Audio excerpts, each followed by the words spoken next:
Bonsoir tout le monde, on commence le Face aux auteurs, on est un peu en retard, comme d'habitude. Voilà, donc je vous présente Sonia Zadig, psychologue, psychanalyste, linguiste, auteur. Bon, elle en fait des choses, Sonia. Et elle a écrit un livre qui s'appelle, je vous le présente, il est là devant sur le présentoir, mais enfin je vous le présente quand même, Les enfants perdus de la République. Ils ont décidé de sortir de l'islam au péril de leur vie. C'est très courageux.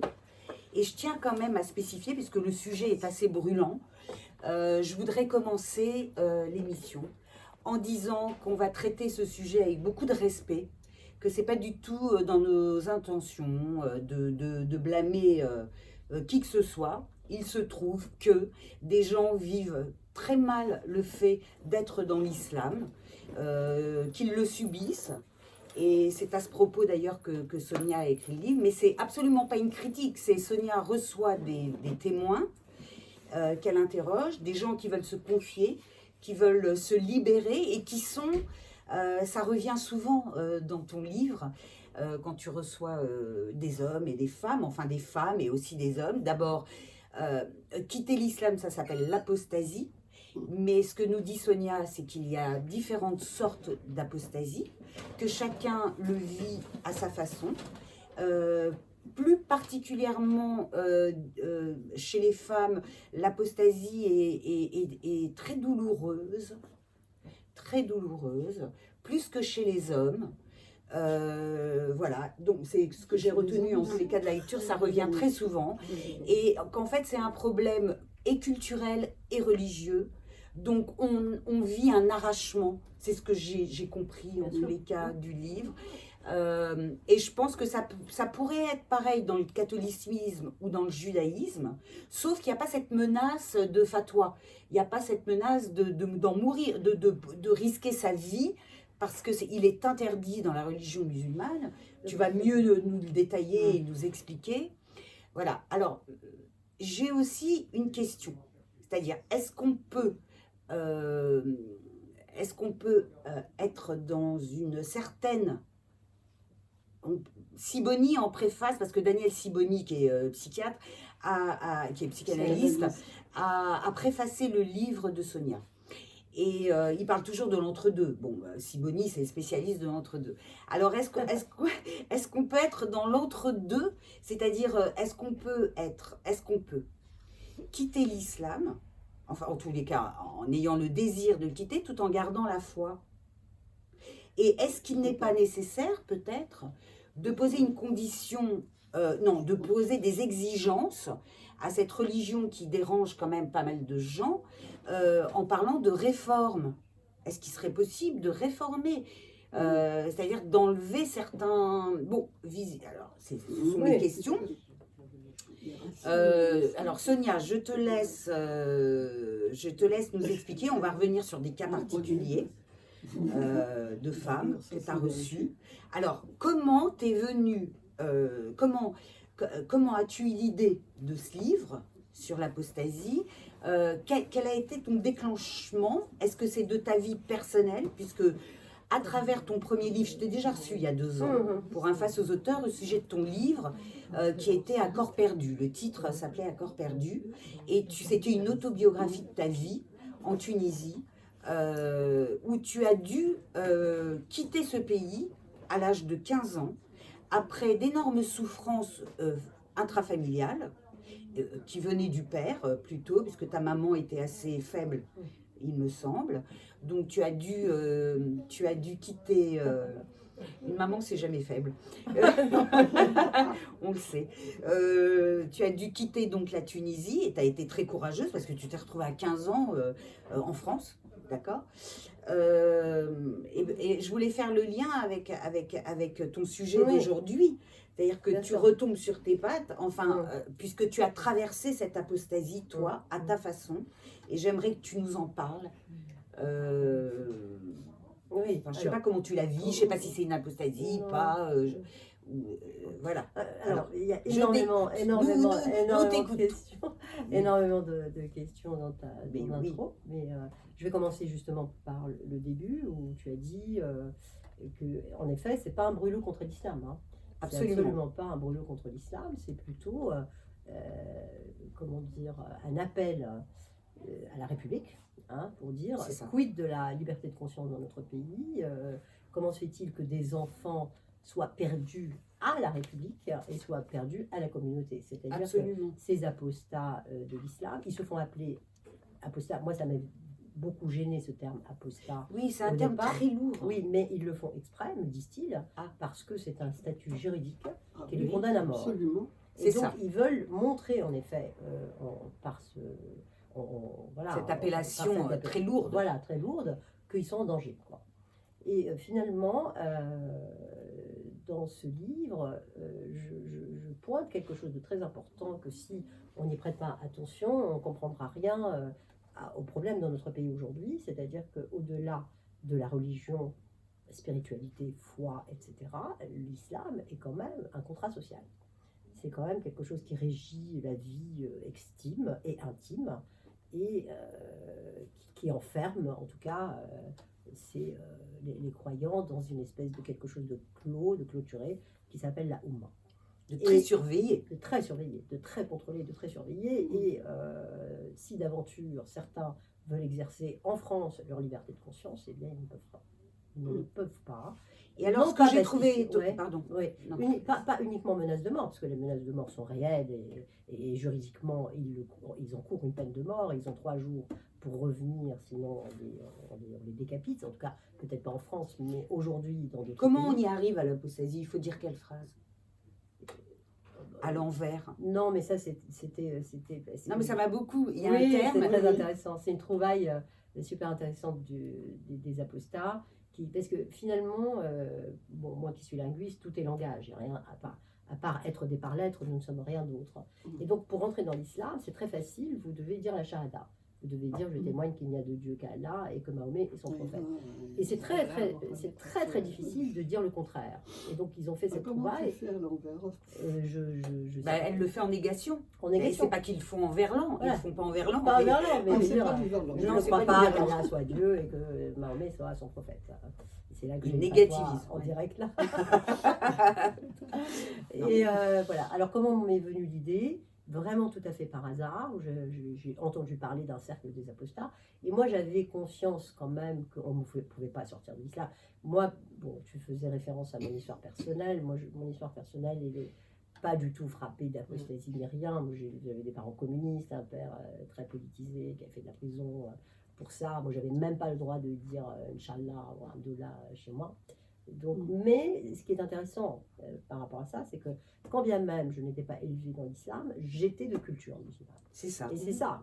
Je suis l'exemple, s'il en est, de cela. C'est-à-dire qu'il n'y avait pas de religiosité, il n'y avait pas de spiritualité, mais il y avait quand même tous les signifiants. En même temps, c'est un peu faux. Moi, j'ai compris la religion de ma mère, bon, c'est dans le judaïsme, mais peu importe, dans sa cuisine. J'ai compris certaines règles du judaïsme dans la cuisine de ma mère, alors qu'on n'était pas du tout religieux. Donc je pense que quand on est dans une certaine culture, bien sûr, ne serait-ce que les expressions avec... les mots. Le Allah qui vient tout le temps. Tout le temps. Voilà. Tout le temps. À tel point que pour rentrer dans le cercle des apostats, il fallait que je dise la shahada à l'envers. Et ça m'a mis une angoisse totale. J'avais vu qu'est-ce qui se passe. Et je m'étais rendu compte que j'avais une nounou qui était musulmane, très très croyante, et qui, quand j'avais peur la nuit, elle me disait dis la shahada, et je le disais en cachette. Et en fait, c'était mon doudou contraphobique, la shahada. Et du coup, à partir du moment où je l'ai dite pour la première fois à l'envers, je me suis dit waouh, je suis plus protégée, quoi. Et ça fait peur, la peur. Oui, ça fait peur. De toute façon, cette religion-là régie par la peur de l'enfer, la peur des représailles. Dieu, il est là, en fait. C'est pas comme dans le judaïsme, il a créé, il s'est absenté.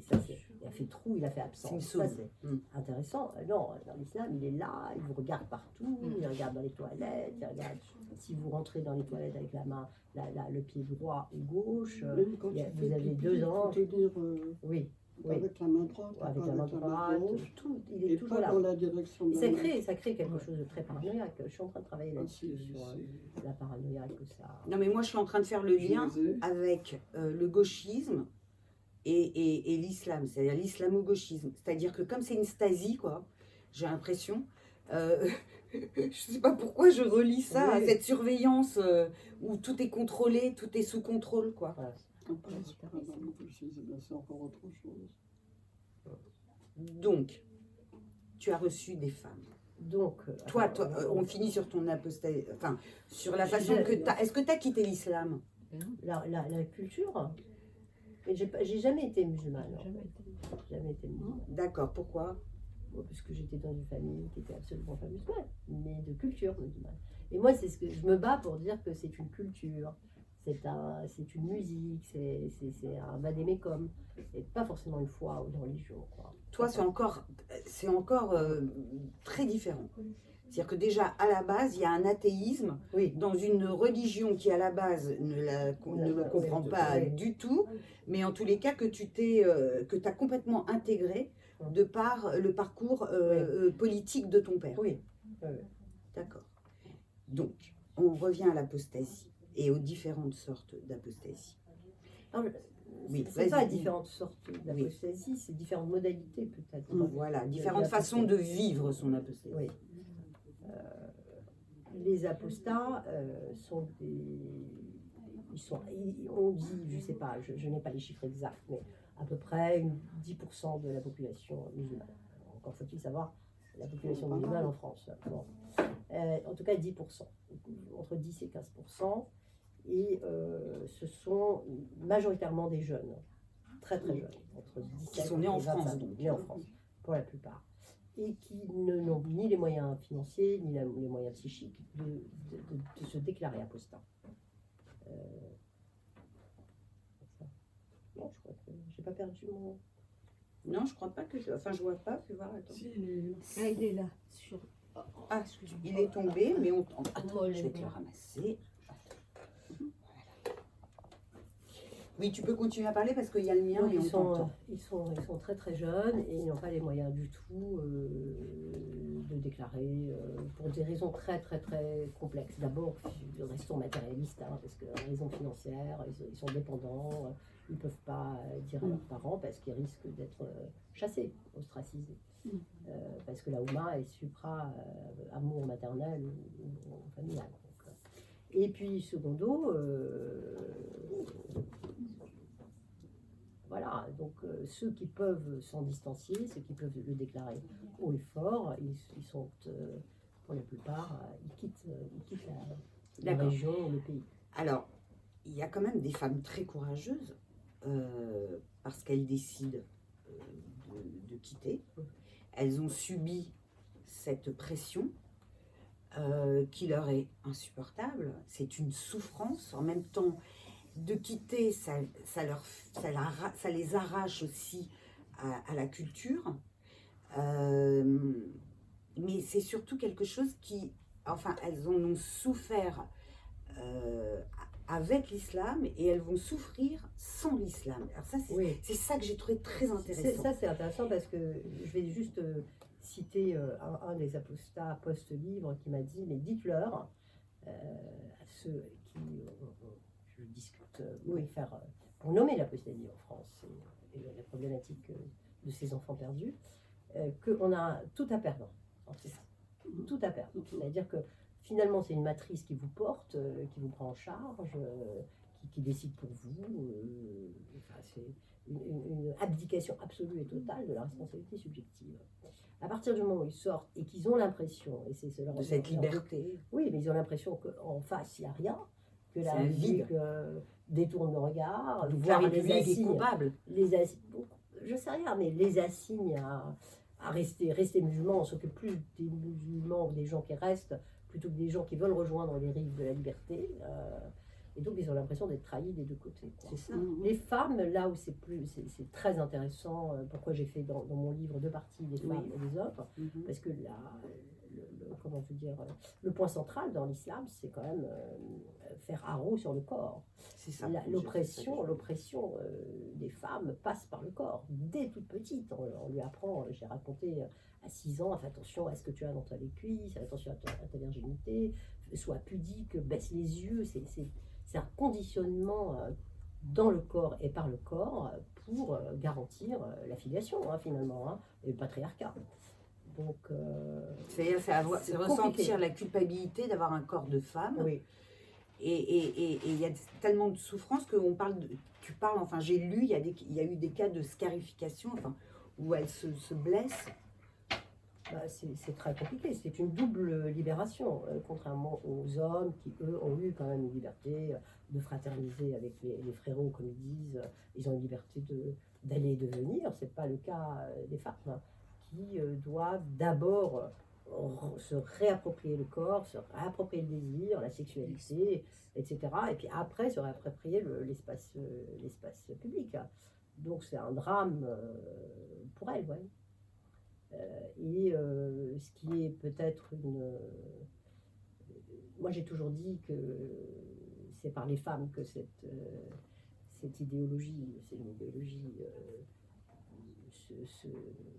voilà, tombera. C'est ce qu'on voit en Iran, hein. Ça a commencé comme Bien ça. sûr, c'est par les dévoilement. femmes que ça tombera, Voilà. bien sûr, j'en suis persuadée. Mais le plus dur, c'est pour les femmes. C'est très très difficile difficile. parce que C'est la mère, c'est aussi s'arracher à la mère, à la transmission de ce que Bah, nous a donné la mère. bah oui, parce que alors on se demande pourquoi les mères transmettent. Mais la elles souffrent, soumission. et elles veulent faire souffrir Voilà, les c'est filles. ça, J'ai je trouvé trouve. ça Oui, invraisemblable. c'est vrai, c'est vrai. C'est comme C'est- une c'est vengeance pas sur sa c'est propre pas progéniture. C'est parce C'est qu'elles pas- ont peur justement que les filles après soient rejetées, etc. Oui, C'est Elles pas- ont peur de c'est rien, pour je crois les qu'elles sont aider. prises dans quelque chose. C'est quand de- même ce que tu écris sur Pour la leur insertion. la violence des Absolument. mères Mhm. par rapport aux filles, Elles c'est sont très hallucinant. violentes, ces Elles mères. leur sortent des Elles sont très injures, possessives. elles leur lancent les casseroles à la tête, elles les cognent. Mais elles les maudissent. C'est incroyable. Elles les maudissent. Donc Mais le je fait d'être pense que du maudite, coup- c'est... Non mais attends, c'est pour les soumettre parce qu'elles-mêmes ont été soumises Oui, et oui, que oui. c'est la seule transmission possible. Oui, c'est une Elles ne vengeance. peuvent pas leur transmettre autre chose. Et comme elles ne peuvent même pas parler, parce qu'on ne parle pas, une fille pose une question, C'est toi. va voir dans le Coran, va voir avec les mains, etc. Donc ça ne passe que par les coups et Ça la passe beaucoup par la violence. violence. Il n'y a pas de mots. Il y a beaucoup de violence, bien sûr. C'est invraisemblable, ça je l'ai découvert avec Ouais. ce degré d'insulte. Mais c'est horrible ce qu'elle leur dit. Alors, c'est pas propre. Alors, je veux dire, bon, là, on parle d'islam. Et ce qui est très intéressant, c'est que moi, par exemple, je suis juive tunisienne. D'accord. Et donc, juive du Maghreb. Et en fait, nos mères avaient cette violence. C'est-à-dire Elle te connaît des pas, expressions. quand même. Si. Elle Elle te connaît, ta mère? non, elle ne me cognait pas. Ah Ah ben, Non. ça fait une différence. Oui, mais non, mais attendez. Ça, Non, c'est non, beaucoup. ça fait une C'est différence, très oui, vrai bien sûr, dans j'avais les- pas de bleu, mais j'avais des bleus à l'âme. C'est-à-dire Oui, bah, que ça aussi, quand chez on les est maudit chrétiens par aussi, une mère, ou qu'on est insulté, à l'extrême et à la façon nord-africaine, comme le décrit Sonia, mais tu sais de quoi je parle, Sonia, d'accord? Ça se rejoint. C'est-à-dire que la féminité, elle est en berne. C'est-à-dire qu'on a beau être une femme et vouloir Oui, se montrer mais femme, c'est- on a une partie, tu sais, tu parlais dans ton livre, à un moment donné, tu dis qu'il y a deux féminités que transmet la mère. D'accord. Et qu'en psychanalyse, c'est Oui. très... Oui, c'est Et vrai. un jour, quand ma psychanalyste m'a fait découvrir cette nuance, je comprenais rien. Je me disais, mais pourtant je suis féminine et tout, et elle me disait, non, on vous a pas transmis votre féminité. Ouais, c'est vrai. Et j'arrivais pas à comprendre. Tu peux m'expliquer ça? Mais tout à l'heure, on disait que pourquoi est-ce qu'on transmet la soumission, pourquoi on transmet le témoin de celui-là même qui nous a fait souffrir. Alors, peut-être parce que, en effet, c'est ce que tu disais, parce qu'on veut le bien de la fille, au nom du bien, on fait ça. Mais il y a quand même une autre, à mon sens, autre chose qui se joue derrière et qui est forcément psychanalytique pour moi, c'est le ravage mère-fille qui existe absolument. Ah ouais, c'est un ravage non, parfois. À la puissance 10. Et là, c'est à la puissance 10 parce que la femme, justement, est privée de son féminin. La mère, elle est juste un utérus en puissance. Hein.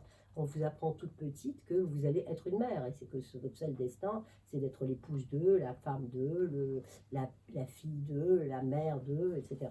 Et donc, à partir du moment où vous avez une petite fille et vous êtes confronté à un féminin potentiel, c'est très destructeur, c'est ravageur. Et en islam, on dit le paradis est sous les pieds de la mère. Oui, D'ailleurs, il y a cette phrase dans ton livre, tu cites Oui, cette oui. expression. Oui, donc c'est très compliqué. Et alors maintenant, alors pour les femmes, on pourrait en parler, tu décris très très bien, tu as plusieurs témoignages de femmes, le chapitre est très très bien fait sur l'apostasie au féminin. Ouais. Et puis ensuite, on passe à l'apostasie au masculin. Et évidemment, l'homme, c'est très différent. Alors, est-ce que tu peux expliquer pourquoi? On va pas tout, on va pas tout détailler du livre, les exemples, etc. Parce qu'il faut découvrir, il faut lire chaque cas particulier. Oui. C'est très intéressant. Moi, je reste, je n'aime pas généraliser, je trouve que c'est du un par un, c'est au cas par cas, mais on peut trouver des invariants. Pour les femmes, l'enjeu est clairement corporel. Clairement le corps. Pour les hommes, je ne dis pas que ça passe par le cognitif, mais ils découvrent, disent-ils, quelque chose de l'ordre d'une dissonance cognitive.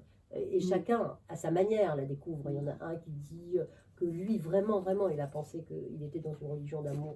Il faut savoir qu'ils sont très religieux, ceux qui sont sortis. Hein. C'est pas les musulmans. Et justement, et qu'est-ce qu'ils en font de cette religion? Ils sont très religieux, justement, c'est ce que je te disais au départ. Est-ce qu'on peut quitter l'islam, mais garder une certaine religiosité, c'est-à-dire croire en un Dieu, mais en paix, quoi, calmement? Enfin, je veux dire, sans toutes ces exigences que demande l'islam et cette prison dans laquelle enfin, de ce que j'ai cru. Après, là, comprendre, tu m'emmènes directement à la conclusion ou à la fin Ah du bon, livre, alors, oui. où je Alors, non. demande Pardon. l'apostasie et de l'apostasie.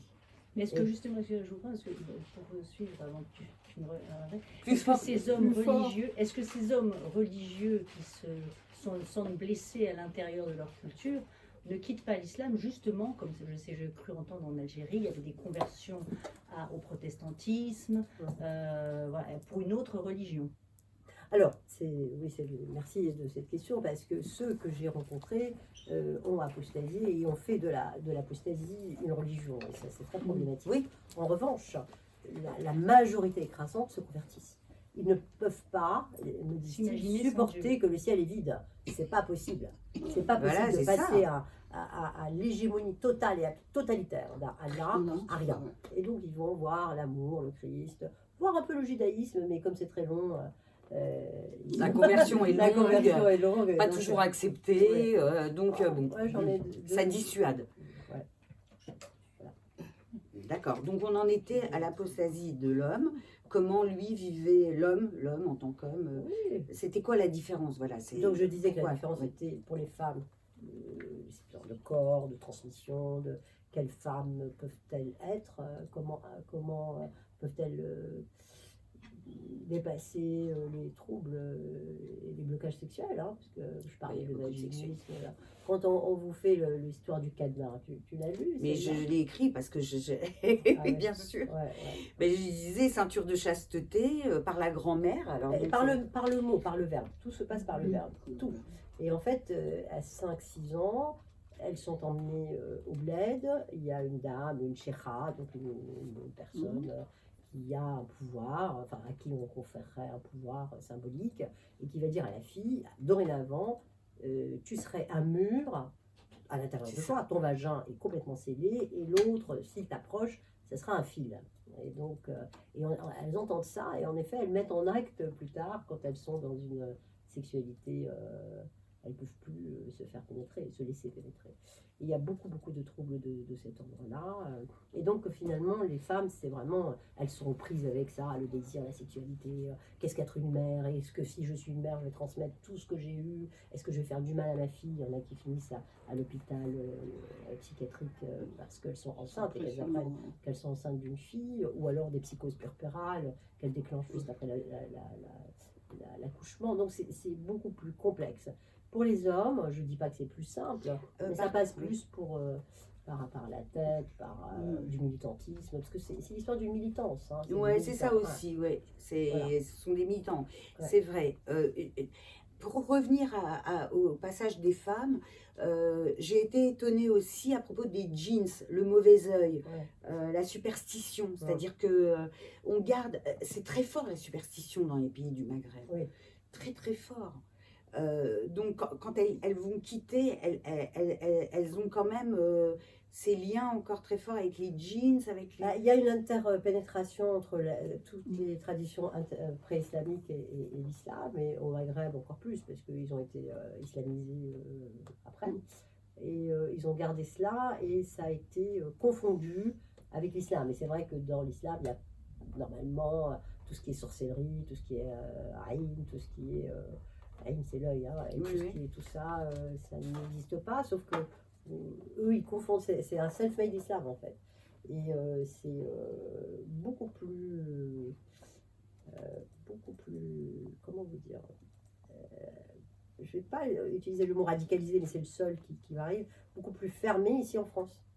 Il y a plus de respiration en Tunisie, au Maroc, où les gens peuvent, ne pas croire ou croire, mais peuvent voilà, se dispenser de ces choses-là. Mais ici, dans la vie communautaire, ici en France, c'est extrêmement superstitieux, extrêmement des thérapies avec la ruqya, des thérapies traditionnalistes, etc. Bon.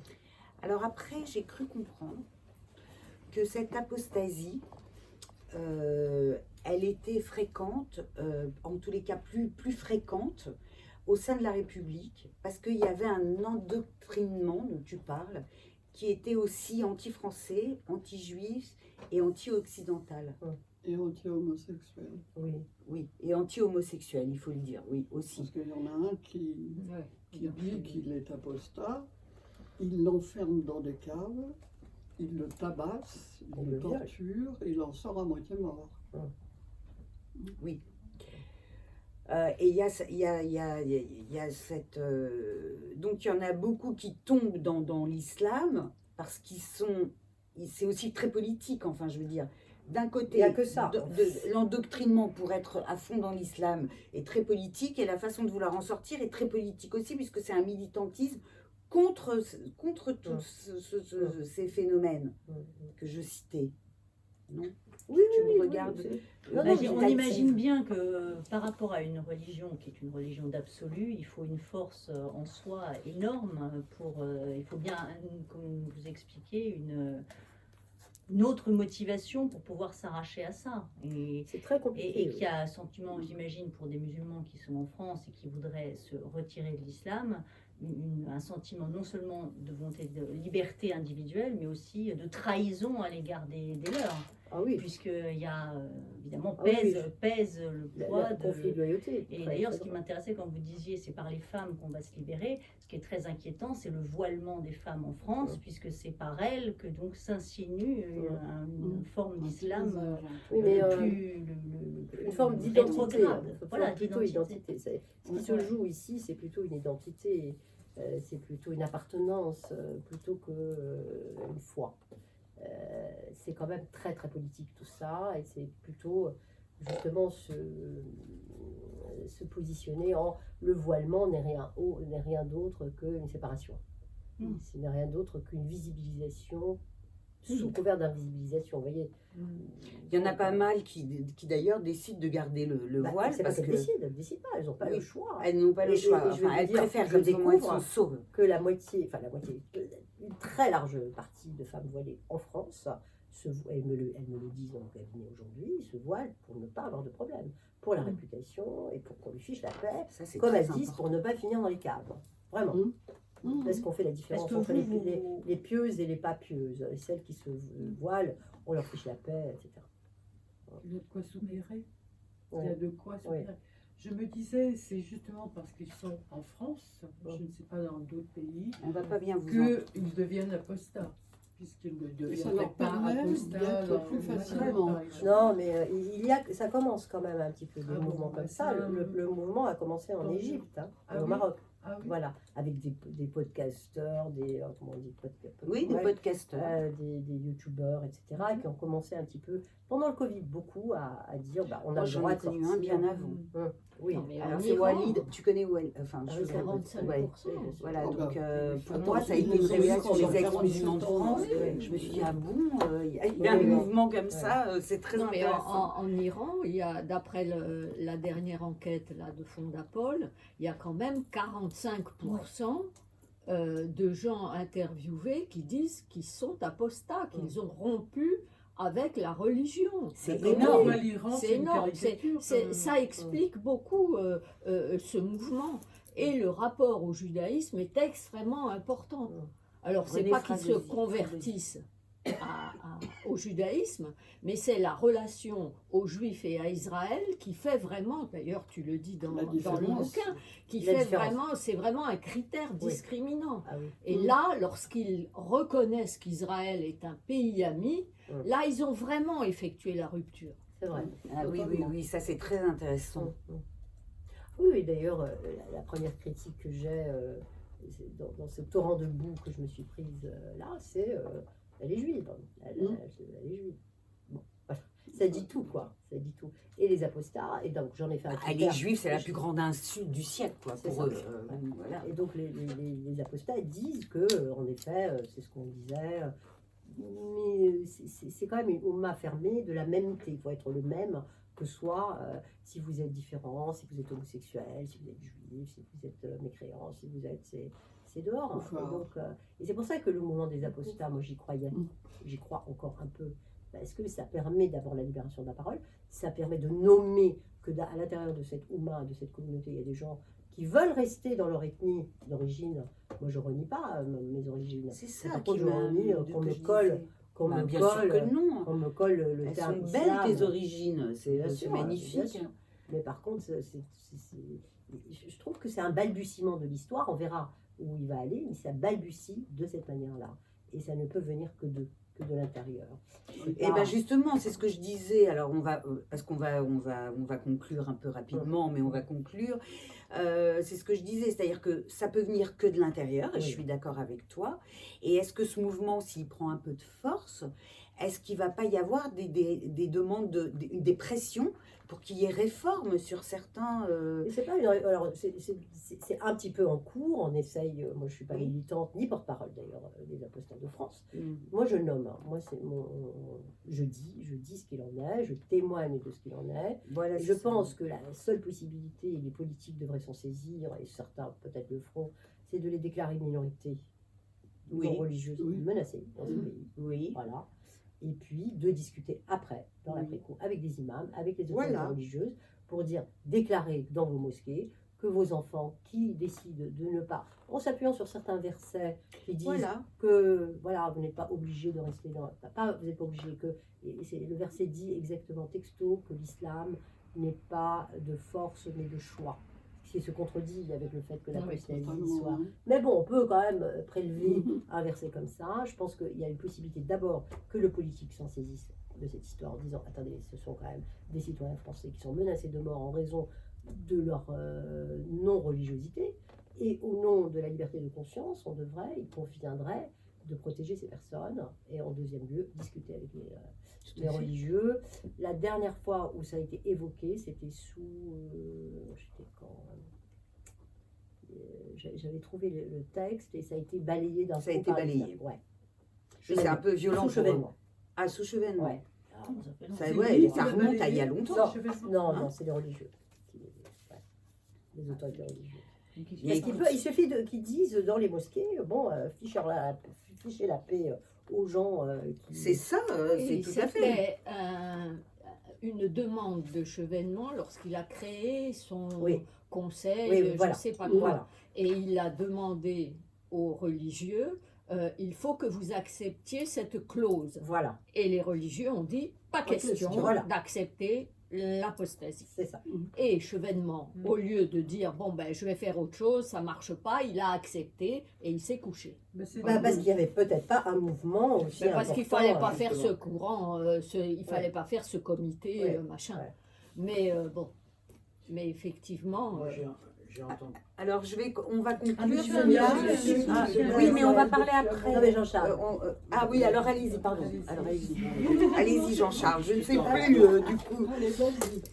Voilà. Discutant avec d'autres apostats et des jeunes en particulier, j'ai entendu, ils nous ont dit de plusieurs sources, qu'en fait sur les réseaux, il y en a beaucoup qui discutent, qui sont apostats et qui discutent parce que c'est une façon anonyme de se rassembler Ouais. et d'échanger. Ouais. Et je crois que c'est très important et que c'est le nombre qui fera changer le C'est nombre. ça. C'est ça. Et il faut qu'ils prennent conscience de ce nombre, et c'est avec ça qu'ils le feront. Là, ils le font en secret, mais quand ils seront Donc suffisamment il y aura une nombreux, puissance, il y bien aura sûr, puissance. une pression Parce assez que forte. attendre des imams, je pense que c'est un petit Non, peu... il faudra de toute façon Il y en attendre a. des imams, mais je pense que s'il y a une forte pression, effectivement, comme vous le dites, Gouvernemental. par le nombre gouvernemental, si c'est une demande bien sûr très précise, etc., ils vont être écoutés parce que quelque part ils vont devoir. Oh, ça Parce qu'il y a eu sera, l'histoire de ça sera Charlie plus Hebdo, violent. c'est différent. ce sera plus Charlie Hebdo violent qui a que publié ça. ses hein. caricatures. Charlie Hebdo avait demandé à tous les journaux de publier les caricatures. Si tout le monde avait publié, Ça se serait L'affaire était calmé. finie. l'affaire était... Ouais. Tout à fait. Ah, voilà. Je suis Ça aurait changé très les d'accord. Ouais, Pas ouais, sûr, mais il y aurait peut-être- en général, ils sont Le pas nombre. très téméraires, hein, donc pour suivre. C'est pas ça, c'est que la pression est telle que ça fait peur. Ça fait peur quand tu vois, C'est le but. Sonia Oui, en c'est a le but. témoigné à travers les Le témoignages, dissuader, oui. les gens qui quittent l'islam mettent leur vie en danger. Oui. Leur santé mentale, leur santé physique, leurs liens. La plupart ont dû totalement rompre avec leur famille et Voilà. même s'éloigner Oui, géographiquement. oui. Et les C'est deux fou. seuls imams en France qui ont accepté ça, eh ben, ils sont sous protection. Ouais. C'est Hossein Drouish et Chalgoumi. C'est Chalgoumi, oui. Et Hossein Drouish. Il y en a deux. Bah bon, voilà. Mais ce qui est très étonnant, c'est qu'effectivement, moi je pense que, bon, comme tu as écrit dans le livre, ils en veulent énormément, les apostats en veulent énormément à la République. Ouais. Parce que ça. comment on peut On accepter n'arrête pas que de ces deux caresser personnes qui parlent pour la paix l'islamisme dans le soient pas bon sens. entendues? C'est anormal, quoi. C'est À sont travers pas toutes défendus. les histoires de vivre ensemble, d'islamophobie, etc., on a empêché les voix dissidentes Oui. d'oser surgir. Bien tout sûr. a été étouffé parce que je Bah pense oui. qu'il y a des accords Pas- pour pas de islamiser les musulmans de France. Pas d'amalgame, tu te souviens. Non, parce que dans les ISCO, Oui, mais en 1973, il y a des papiers qui ont été signés pour l'islamisation des musulmans en France. Mais par qui Bah, c'est étatique. Ah oui, il y a eu. Ça s'appelle Il y a eu les ISESCO, accords. vous allez sur Google. Il y a Non, eu- mais ça, et vous allez- c'est l'OCI. Voilà, c'est signé. D'accord. Non, mais ça, c'est l'organisation Mais pourquoi islamiste personne n'en parle? mondiale. Mais Oui, pourquoi ça, personne c'est- n'en parle? C'est quand même quelque Et chose pourtant, de... c'est sur Internet en accès libre. hein. Mais en accès On lit libre, tous moi leurs j'ai lu textes, tous les toutes leurs textes, tous les stratégies. documents. Absolument. Oui, bien sûr. Ils ont signé pour en 1973. Mais même il a été question, dans les accords entre les pays démocratiques et la conférence islamique, d'encourager la connaissance de l'islam, l'apprentissage de Oui, l'islam c'est ça, et la compréhension de Ouais, cette idéologie c'est ça. totalitaire. Oui. Donc C'est quand ça, tu es... totalitaire. Et évidemment l'argent venant, parce que les frères musulmans sont richissimes, Bien sûr. ils ont de quoi investir, ils ont de quoi donner de l'argent à tous ceux qui veulent bien travailler avec eux, ça aide. Alors que ceux qui fuient ce monde de l'islam totalitaire, eux, sont la plupart du temps sans moyens, isolés. Tout à fait, c'est ce qu'on disait. Donc ils en souffrent moralement de cette apostasie et les femmes en souffrent avec leur corps Voilà. en plus. Voilà. Sonia, je te laisse le mot de la fin. Qu'est-ce que tu as envie de dire pour conclure? Bah, j'espère que ces enfants perdus ou ces enfants adoptifs deviennent les enfants légitimes.